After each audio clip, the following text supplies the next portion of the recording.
Ya pemirsa, guna memberikan infrastruktur jalan, pemerintah Kabupaten Muara Enim telah melakukan kesepakatan pembangunan 4 flyover di batas perlintasan kereta dengan sejumlah pihak.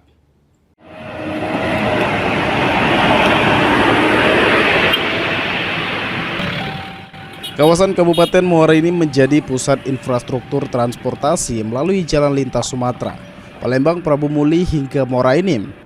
Sepanjang jalan lintas tersebut dipotong sejumlah lintasan atau rel kereta api yang akan berdampak kemacetan pada saat libur hari besar, terutama pada mudik lebaran. Guna memberikan kenyamanan bagi pengguna jalan yang melintas di kawasan Muara Enim, Pemkab sudah melakukan perjanjian kerjasama dengan sejumlah pihak untuk membangun flyover di 4 perlintasan kereta api. Bupati Muara Enim Edison menjelaskan bahwa Pemkab sudah melakukan kesepakatan atau komitmen dengan PTBA, PT KAI, Kementerian PUPR, dan konsorsium untuk pembangunan 4 lokasi flyover di batas jalur kereta api.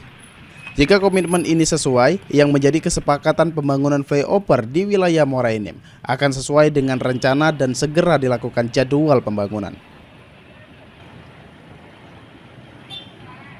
Yang kedua, itu juga flyover.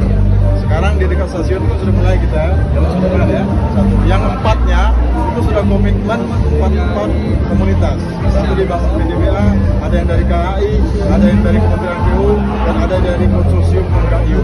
Nah, ini semua kalau dia komitmen, semuanya bisa berjalan dengan lancar. 4 lokasi flyover yang dimaksud perlintasan rel kereta Ujan Mas, Gunung Megang, Simpang Belimbing, dan Jalan Sudirman yang saat ini sudah masuk progres persiapan pembangunan tepat di tengah kota Muara Enim, Jalan Sudirman. Selain itu, persiapan pembebasan lahan harus dilakukan pemerintah jika ada lahan yang menjadi kepemilikan masyarakat di lokasi pembangunan flyover. Mardiansyah, PAL TV.